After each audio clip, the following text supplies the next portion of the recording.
Peace. Welcome. I don't like this. I don't like doing the solo stuff. As much as I like to talk, I don't really like to talk all that much. That doesn't make any sense. But yeah, let me go ahead and get into it. Peace and greetings. Beautiful equals of the world, beautiful peoples of the world. Robinson Mega here. As you can see, I'm by myself. Secret House Against the World, Mega Late Show, Tokyo Hip Hop Art and Culture. Yeah, today for this video, which is by myself, a little bit strange and unusual, and to be honest, it's a bit uncomfortable for me. You might see me looking off to the computer. I've got my little notes here in regards to how I want to set things up. And also, I feel a little bit uncomfortable just speaking by myself. And, yeah. Anyways, I did want to get you guys some content. First, let me just let you know that I really appreciate all of the people who followed, subscribed, like, everybody that shows up in the comments. Especially, our patrons, the people on our Patreon. We've got like 8 patrons right now, and yeah, it's wonderful. It's about 7 more than I thought that we'd have. I know that my wife would join, but yeah, shout out to all of you guys. I do, let me see. I think what I'm going to do today, give you guys a little bit of an update. I will answer some questions that I posted for you guys, or requests for questions. I'll answer some of those on the show, and let me turn this down, so hold on. Yeah, I don't know what beats I'm playing right now, but yeah, I think this is Six Press. Yeah, it doesn't seem like it's all beats. I don't want. Yeah, I gotta change it up. Hold on. Six Press is all right. Hold on. Let's see if that works. Sorry for all. Yeah, the unorganized kind of rambling. I'm sure there'll be a lot of that. So yeah, I'm gonna do the update. I do want to talk about the new Noname album that was just announced. Shout out to Noname. And I think I'm going to talk about a song that I've been playing. We used to do a song share segment on my podcast, the Mega Late Show, which has been going for about 7 years maybe. And I was listening to it last night, and I was thinking about some of the things that are going on. So I'll talk about that a little bit towards the end. But yeah, as you know, Spade is still back in the States this week. Jet's not with me because his parents are actually in Tokyo right now for the first time, I think, ever. And so he hasn't seen them in several years. So I didn't want to try to get him onto the podcast, and take any of his time that he could be spending with his family. So shout out to Jet's parents. Shout out to Jet. Shout out to L Spade. I'm pretty sure L Spade's going to be back a little soon. So I'm really hype about that. I know everybody on the channel loves L Spade. And yeah, we're waiting on that. So to start off, I'll go ahead and let's see. Yeah, let's talk about the Noname. There was news that she's dropping a new album in July of this year, which has been maybe 4 or 5 years since her last release. And I think, I don't follow social media all that much, and I actually I'm not exactly sure why she decided to step away from music. I do recall some of the reasons that I heard, but I didn't read any first-person accounts, so I don't want to get into that. But I'm just really happy to have her back. She's a phenomenal artist, and I would like to review the album, but to be honest, I feel a way about reviewing albums from people that I know or that are friends. And I'm not saying that I know Noname or that she's a friend. I would say she's a friend of the show considering she's a Patreon. But yeah, for example, like the new G Yamazawa that came out this year, he's a friend of the show. And I don't want, I'd like to make sure that I can be completely honest about anything and everything that we talk about. I'd never want to get to the point where I'm kind of holding my tongue in order to not make Lupe Fiasco mad or somebody mad, something like that. You know what I mean? But I'm super hype about the album. It's almost guaranteed that it's going to be lovely and wonderful. And I just want to shout out my appreciation for her artistry. And I'm extra hella glad that she's back. And as I was thinking about that news, I recalled the conversation that we were having on my podcast with the phenomenal jazz and electronic artist Mark DeClivelo. Mark DeClivelo is from New Zealand, grew up in Japan, and also Los Angeles now, I think, is where he's at. But just a phenomenal artist. And in fact, he just released an album with Shigeto and Melanie Charles. So that kind of speaks to his artistry. He's worked with all the really dope jazz people, the modern contemporary jazz people, including like Miss Lauryn Hill. And we had this conversation back in, it looks like 2018, October of 2018, which, if memory serves me right, was right around the time Noname had just dropped her sophomore album. And yeah, just let me go ahead and let you guys play that a little bit. I'll kick back in the background and let you guys hear a bit of that conversation. Prayer song. Yeah. Okay. But yeah, I love what she's doing, man. She's actually been getting a lot of praise from a lot of people that I respect. Mark DeClivelo, Mega Ran, and Ali Shaheed Mohammed just mentioned her when he was on our podcast too. And I think that she's just a phenomenally talented artist.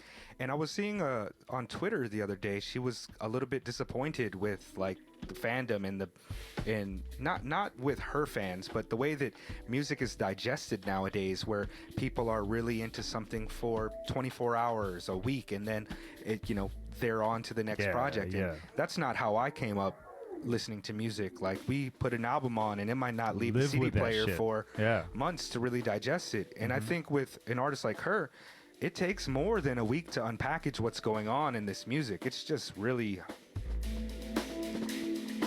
this has been on repeat for me the last week since it came out. Gentrify all my people, it's happiness on the table. If you want to help me to put me inside the She's a styler too. Multiple different rhyme schemes, flows, cadences, like. What is it that stands out in this track to you? You loving those drums? And I mean, I like that she works with live musicians. There's a lot of gospel and jazz influence from the production side and the music side. I love that she's saying shit of consequence. Like, I mean, I can enjoy some really dumb shit for a minute, but they're not saying nothing. Yeah. I mean, they're really not saying, and therefore, beyond a little bit of escapism, they're not actually contributing to the culture or humanity. And I see her as someone who, through hip hop, is contributing to humanity. Absolutely.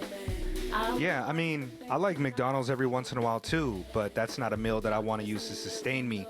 And that's kind of how I feel about some of the, as you said, like some of the dumber shit. It's like, this is great for me right fun. now, Yeah. and I enjoy it for this, but like I can't sustain myself off of that. This is not a meal for me.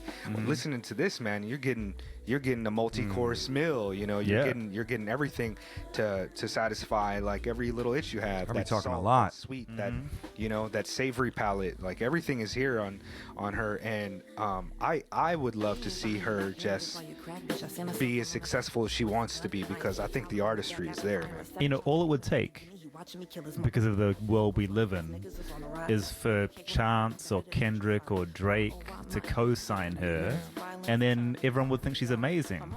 Well, I think she had an early Chance co-sign.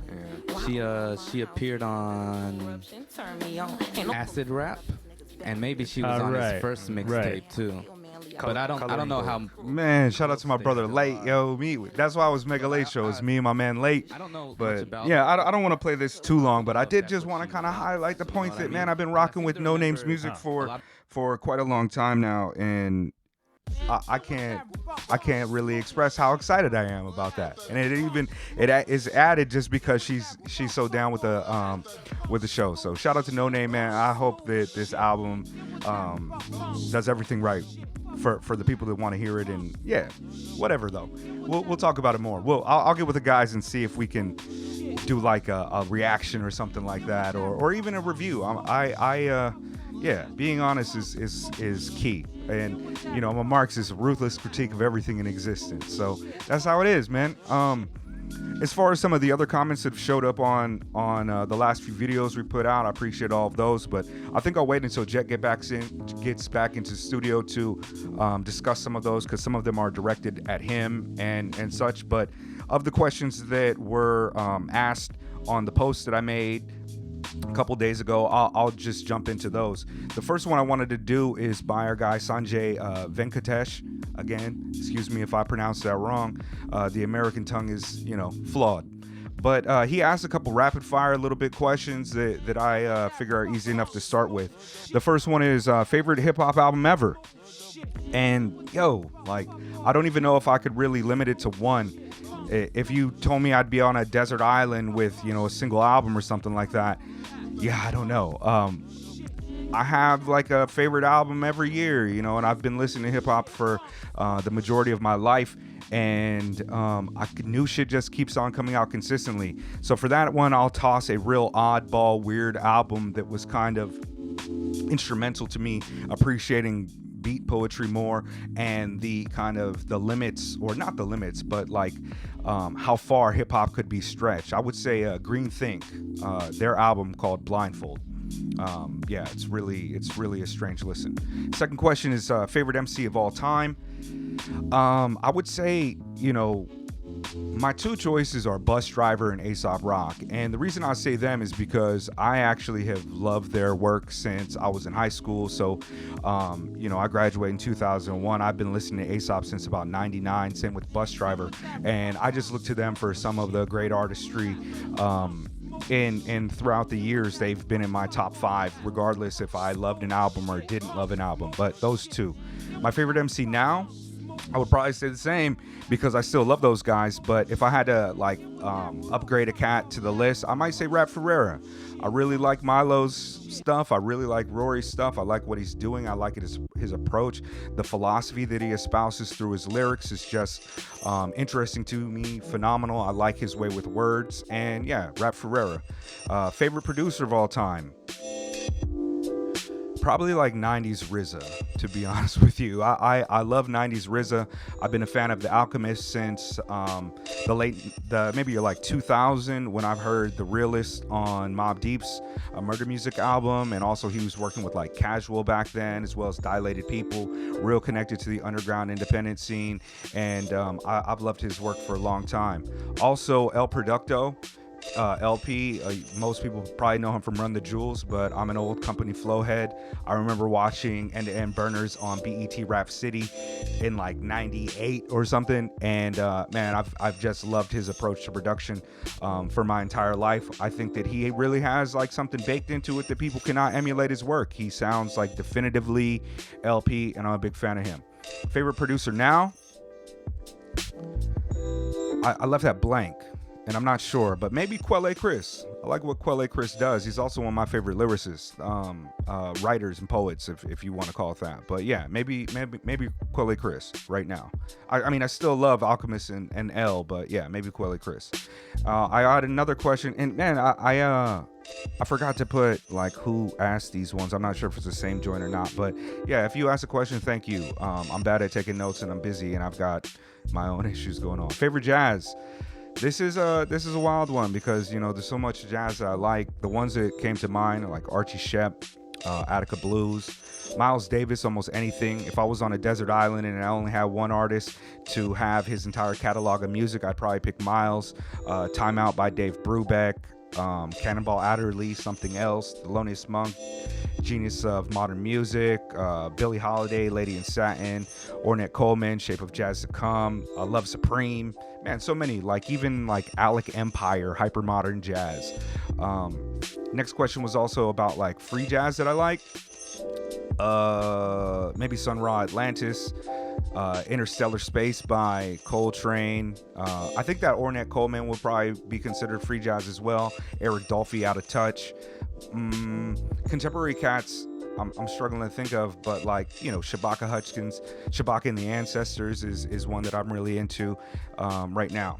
And so another question is like, what non-hip hop album am I listening to? Yeah, some jazz shit, some ambient shit, some Biosphere just came out with a new joint. But one that I've been listening to is kind of a little bit off of what people might expect, but I actually have been loving it, is this shit by the High Llamas. Let me find it. I'll play it. Here Come the Rattling Trees. And it's kind of been my like afternoon jam, because it's like spring.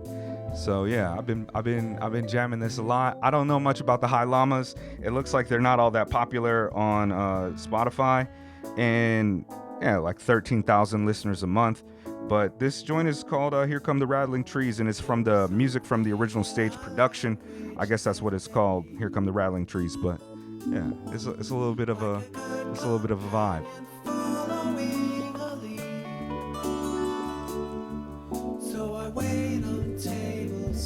Yeah, of course, we get copyright strikes for playing music on the show, but I don't really care. I don't really care at all. It's like we're almost to the point where here come the rattling trees.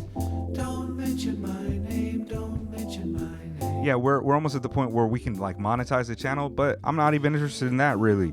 The Patreon stuff is really good. I guess if we get to a point where putting advertisements on the show would get us some like a substantial bump, I might consider it, but I kind of don't really care for the advertisements to be there, even though it's just like a fact of life at this point.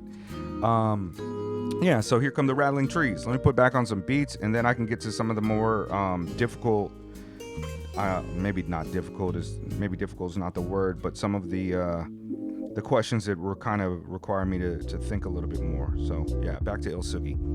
So the homie Idiot Doom Spiral, shout out. He asked that he's always been fascinated by or how people come to their ideological beliefs and how. So question number one is like, how did I become a Marxist? This is actually kind of a little difficult, but it might be a little bit pretentious to say, but I really do think that it was through, dialectical materialism. The second law of dialectical materialism is the passage of quantitative changes into qualitative changes. This is the mechanism of development. So, being that like I was black and Filipino growing up in the United States, there are certain like ideological things that were just, things that I thought about from a young age that as I was trying to figure out the world. Like my father was a black Seminole. And for those of you who are not like aware of who the Black Seminoles are, you might be familiar with the football team out of Florida, which is where the Seminole tribe was originally located, in the Florida Everglades. And the Black Seminoles were largely a group of enslaved people who escaped of the Gullahs in southern and North Carolina, I believe, and came down to Florida. The Seminoles were a tribe that largely allowed them to join the tribe and not be enslaved people or indentured servants. They allowed them to coexist peacefully, and often they integrated with each other. The Seminoles are also the only tribe in the United States that didn't sign a peace treaty with the United States. We went to war. They went to war with the United States, and one of the tribal leaders, Chief John Horse, that's my ilk right there. He fought Hamilton, he fought them all through Florida, and eventually moved people from the Everglades in Florida all the way through to Oklahoma, which is, I believe, where the largest Seminole tribe is at now, and also into Mexico. So you've got black Seminoles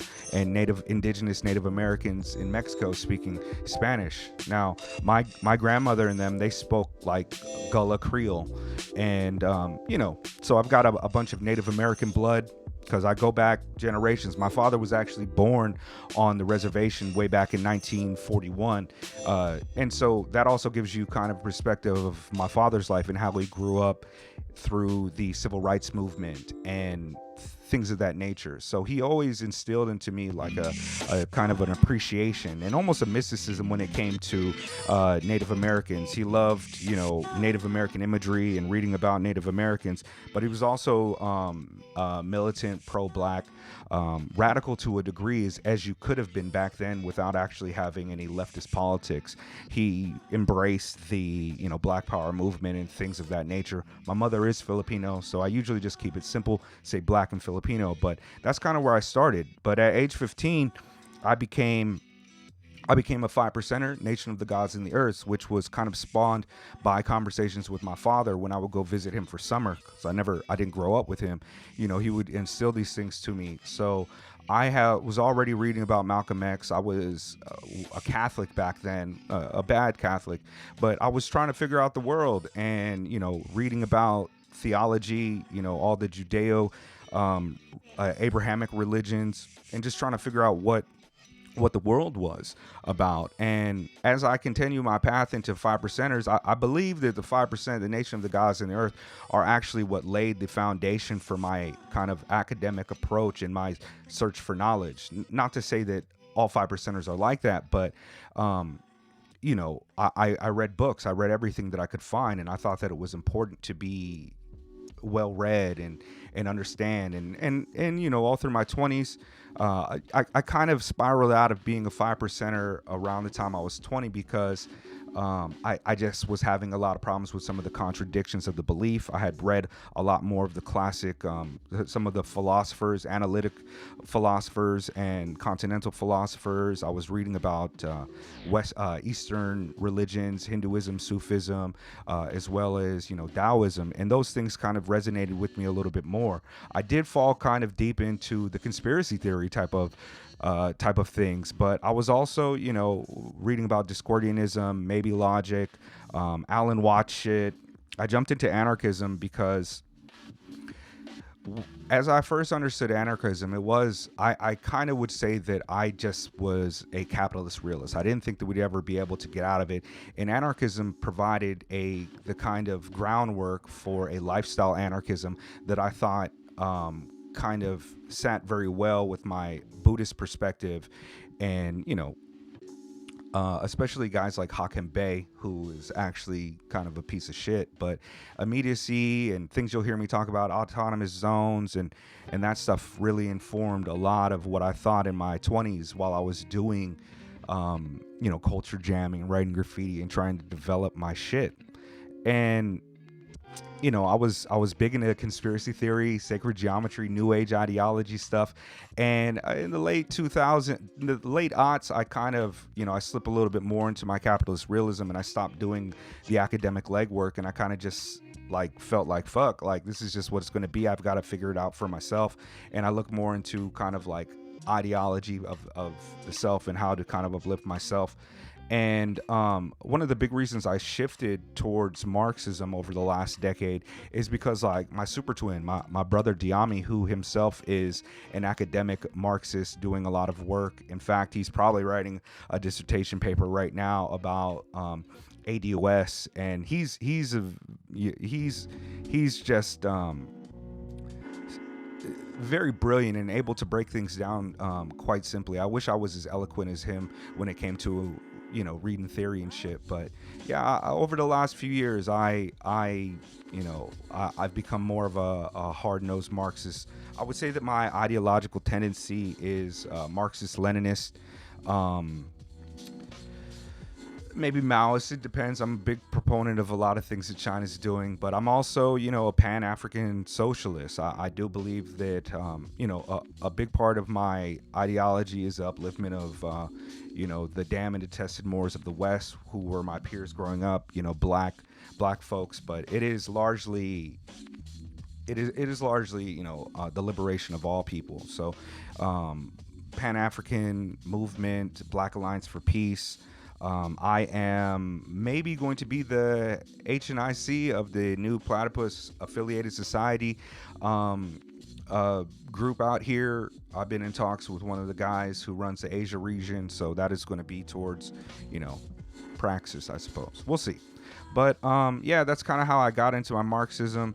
Let me see. There was another question about Philip. Maybe I skipped it, but I don't know.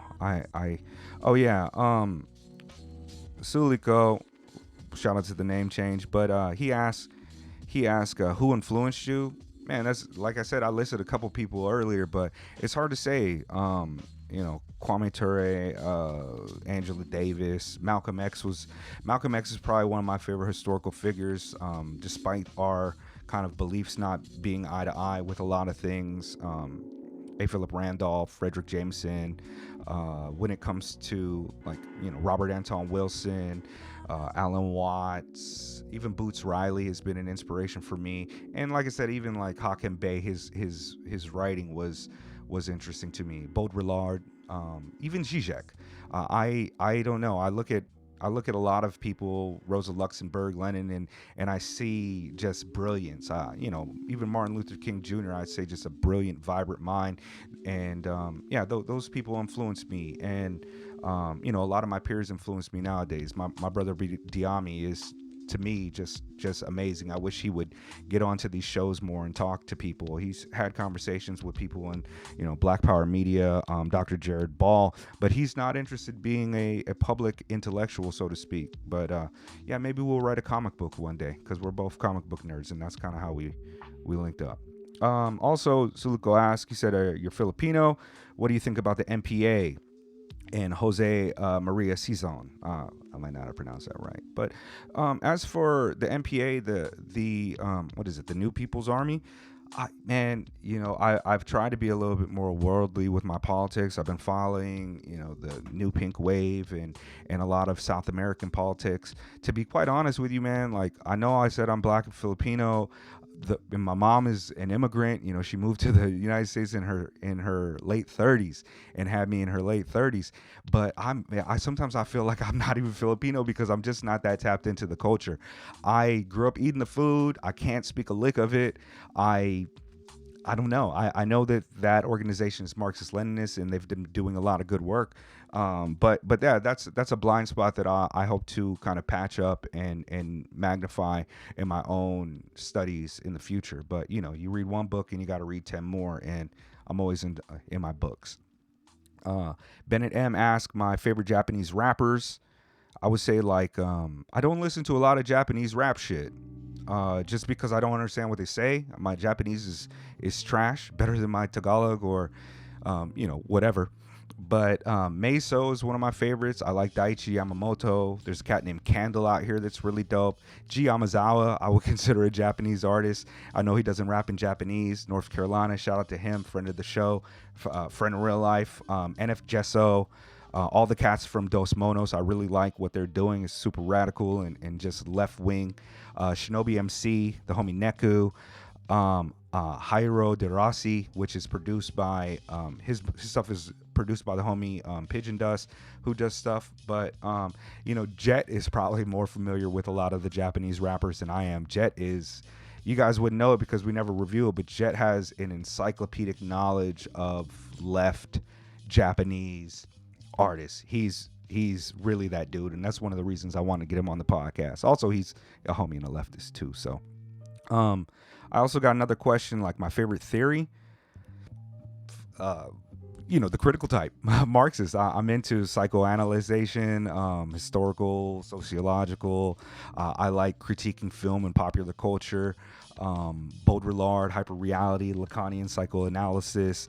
I like Zizek, even though I don't really like agree and rock with Zizek, but I think whenever I listen to him, it's kind of insightful and makes me think about theory in different ways. The way he kind of intersects Marx, Hegel, and Lacan, I think, is important to the way that we view maybe important is not the word, but it's interesting in the way that we view ideology and how it functions in our society today. So I do like all that type of stuff. That said, I'm not a fucking academic, man. Like, I'm not even a college graduate. I got out of here on the strength of being married to a Japanese B-girl, and she's not Japanese, she's Okinawan, but I've kind of been pulling the Goon maneuvers. I had a business back in the States, which, that's a story for another day, but yeah, I don't know, man. I like to think that I'm fairly well read, but I also know that my memory is pretty terrible too, and I'm not the best at simplifying ideas to communicate them very quickly and easily to people, as you guys know, through this ramble, and also through the type of ways that I get on fucking Secret House shows, episodes rather. So I think that's it. I do want to do a music share and maybe ramble a little bit more. Let me see. Yeah, so this song, you guys know Del, the Funky Homosapien. He is one of my all-time favorites. As a kid growing up, I saw him on The Box, which was like a television, like it would come on TV and you could call in and request songs. It would just play music videos. No VJ, no Bill Bellamy or Kennedy or somebody there to kind of introduce the songs. And I saw him. My brother-in-law had the first album. Really wish my brother George was here, and I had heard him then, but it didn't really click for me all that well until I saw him on the No Need for Alarm video. And one of the reasons I have a nose piercing is probably because of Del. I just thought he was the coolest fucking cat. And I was listening to this song because I love the beat. The beat is just one of my all-time favorites. It was produced by, I want to say Opio produced this shit. Oh, no. It was produced by A+. And, you know, he doesn't get a lot of props for his production, but he's been behind some of the illest beats, man. I love the beat. And I was listening to this. You know, this album came out back in, let me see, it came out in November 18th, 1997. Sold about 400,000 copies, which is phenomenal for an artist like Del. And, you know, at the time, he's still pretty much underground. Like, he's selling, but it's like, it's 97. Most people aren't listening to Del. It's not coming on the radio like that. And to kind of play some, I feel like it might be important to place some like historical context on this, because I do want to get into some of the deeper themes that he's talking about on this song. And, you know, the material relations between people become social relations between things. So yeah, let me see this Wikipedia page. 1997, man. I'm extra old, but I must have been 15 at the time. So just coming into myself as a human being. 97 Hellbop Comet happened. Natural Act. Heaven's Gate, mass suicide in San Diego, another naturalized event that turned into some weird ideological suicide pact. Tony Blair becomes part of the neoliberal Voltron, elected top form idiot shit. The first episode of South Park airs, kind of a response to reactionary naturalized American nuclear family mythology, which is problematic in itself at times, but whatever, they do some work. Princess Diana dies, and this one's big. WorldCom and MCI Communications merge. This is the largest merger in U.S.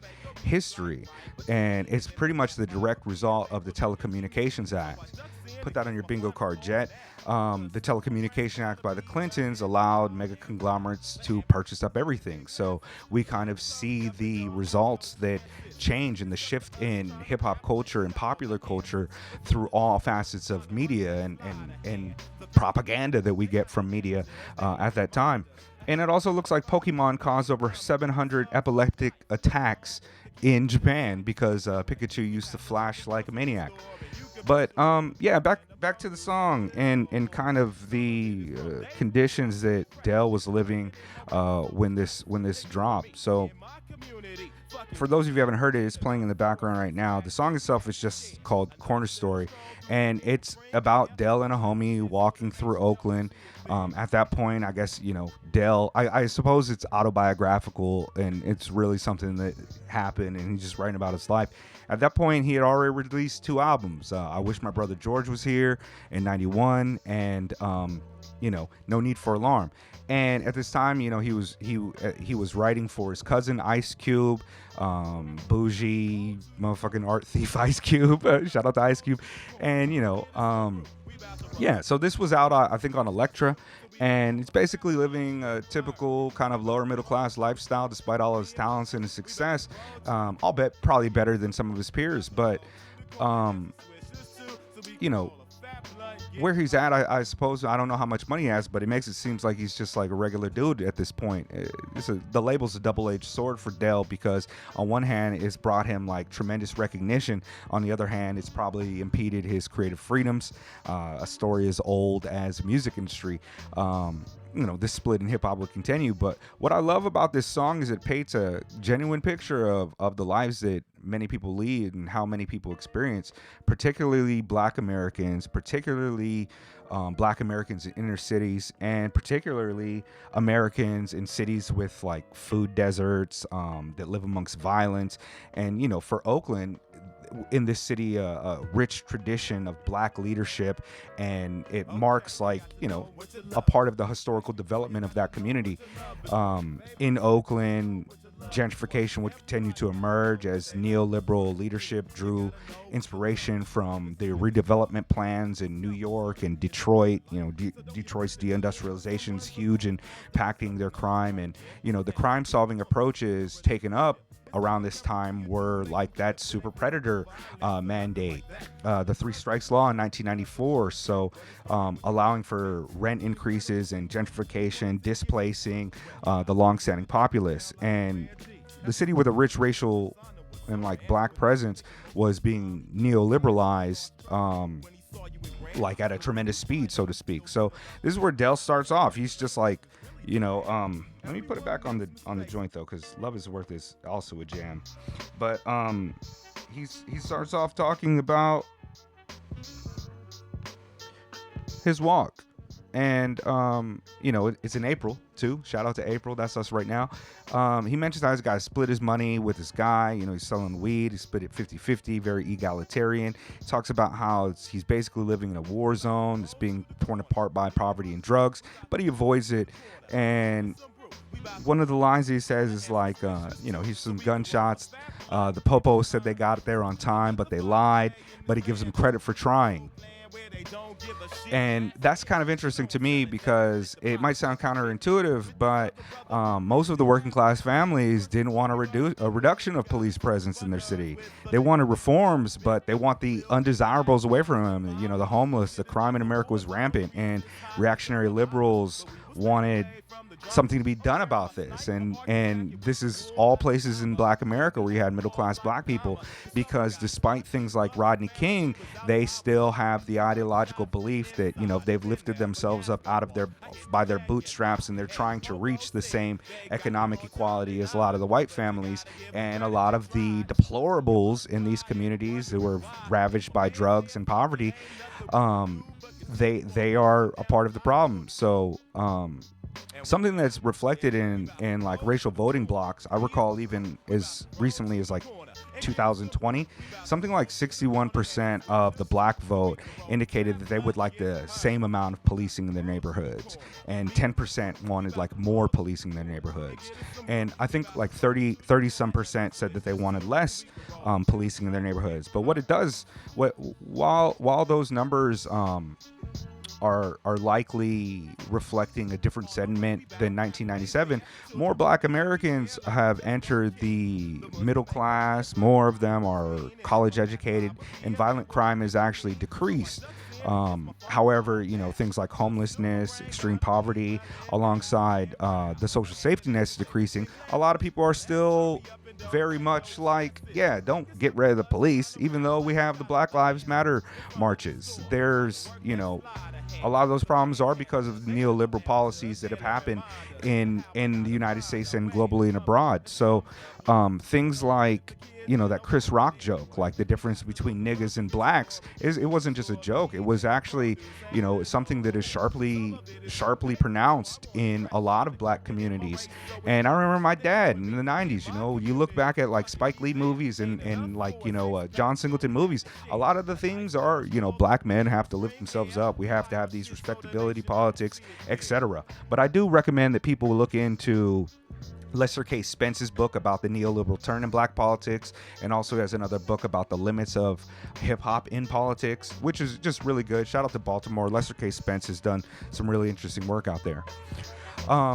Moving on in the song, I don't know if this is too much. Let me know if this is too much, guys. I don't know. I'm just kind of fucking spitting all, like, you know, I have some notes here and stuff of the things that I want to talk about on the song, but yeah, I'm just rambling too.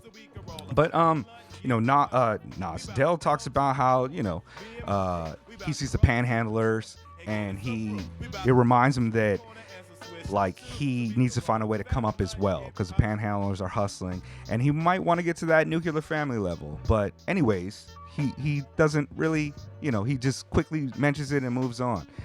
He passes the local grocery store, and he says the shit is there, not fresh, which is, you know, reflective of 97 in the time. And it's just not necessarily a food desert, but it's an underserved community with less access to nutritional foods, which exacerbates health issues and McDonald's eating and all that type of shit. But he also says the clerk isn't in his race, so it's stress. And of course, like, these are all Black issues that were, you know, in the forefront of a lot of people's mind back in 97. The one thing that I did find very interesting about this song in Dell's perception is his interaction with the Nation of Islam in this song. Now he passes the Muslim bakery store, and he ducks in to get a copy of The Final Call, which is the newsletter that is produced by the Nation of Islam. And I find it I find it interesting. You know, he said he wants his mind to be well endowed and proud, and this was a big part of Black upliftment ideology. And it's just, and to its credit, it succeeded in a lot of ways. A large part of the Western Abrahamic religious ideology that was fed to us by white people, that, you know, they're genetically superior, the sons of God, the, you know, Adam, and black people are like the curse of Ham. Like, a lot of black folks were like, yo, fuck that. And so you hear the rhetoric from the Nation of Islam, and it speaks something to you. You know, I guess what you could say, like in the late 1800s, we're finding out through genetics that white people being Adam isn't possibly true. So we had like this biological factor that was there. And, you know, you get like the fast forward to the 20s, like the more Science Temple, Nation of Islam, and even the 5%ers, the splinter group of the Nation of Islam. After Malcolm's assassinated, Clarence 13X dies, and Elijah Muhammad died, the Nation of Islam, which has like this esoteric religio-racist ideology, they begin kind of dealing with the internal contradictions of their reactionary politics. You know, there's a subordination of women baked in there, rhetoric of domesticity, becoming more domestic, male responsibility, but they like need to make all this money, so they, you know, with the success of this religio-racial ideology and hermetic separatism and their strategy of like primitive capital accumulation, they get like kind of affluent people to join in, and yeah, anyways, I'm rambling, but long story short, the civil rights movement, Red Scare, Nation of Islam has like hand in hand with capitalism, and all the Black Power movements of racial integration, Black pride, bootstraps, a fair piece of the American pie are kicked into hyperdrive, but we kind of forget about any leftist politics. Afrocentricity kind of becomes a fashion statement. Neoliberal continues its juggernaut path, and by the time we get to the 90s, these things are so ingrained into like Black culture that you know, it was present in a lot of Black music back then. You know, you guys are familiar with Brand Nubian, Wu-Tang Clan, and, you know, some like not just even Ice Cube was meeting with Farrakhan to smash beef that he had with Common. And like, what's interesting to me is because nowadays we, you know, Dell in this track, it's like it pronounces a lot of things that are really good about that kind of belief in Black upliftment politics, but also has that reactionary edge. And nowadays, you know, we've come a long ways from that. And, you know, these people with that ideology that have that kind of ideological foundation and its problematic pillars, like those are the hoteps, right? those are the hardline ethno-religious esoteric conspiracy theory types. And it's just a weird, you know, byproduct of like this long history of, you know, our relationship to these material conditions and how it informs people's religious beliefs. This neoliberalism and being hand in hand with this Black empowerment politics, this reactionary Black empowerment politics, has created some really sticky, weird shit, man. The hoteps are fucking wilding out, and you know, I was a part of that. You know, I wasn't necessarily out here like disrespecting women, but you know, the other day what was funny, I called Noname, you know, she's a queen, and she rightly corrected me in the comment and was like, yo, like no monarchs over here. And that's right, but you know what, where I got that shit from it's something that I just kind of, I consciously know that I don't need to do that, but it's something that's like a remnant of me being a part of that ideology and being part of that movement. And Jet made a funny comment. He said, "Man, you can take the man out the nation, but you can't take the nation out the man." I like to believe that that's not true, but it's just this Del track really does. Hip hop is important, not as just as like a historical vehicle to get our thoughts out, but yeah, this song you can listen to it and you get exactly what's going on in the black community in a way that shifted so far from where we're at in '97. And nowadays we have so many. We're constantly kind of assaulted. It's a rampant like assault that promotes a lot of negative caricatures of the black experience, and a lot of the mainstream music reflects that, and it has been it's subsumed and cycled itself so much that we can't really see past it a lot. And even a lot of the most successful people, those upward mobility icons, have been so deeply subsumed by capitalism to the point that they think that their success is radical in itself, as if it highlights the liberation of black people. Now, that's a conversation for another time, but man, this track is dope. With the kids and a wife, but anyway, we passed the local grocery store, and you could be sure the meat and the produce ain't good. No. I think that's enough talking. From days before I wanted fresh, and the clerking in my race, so it's stress. They do with me in my community. Fuck it, we there. Yeah, he talks about like ducking the Muslim bakery because he doesn't want them to think that he's a fucking scumbag drinking and shit. And it's like, yeah, man, beautiful beat, beautiful song. I've yet to meet a leftist god body. The Nuwabians of Dr. Malachi Z. York, they are all reactionary conspiracy theorists. And yeah, I'm looking forward to the new Noname album. We about to roll to the corner. Me and my crew, we about to roll to the corner and get us some brew. We about to roll to the corner and some swishers too, so we can roll a fat blunt and get purred.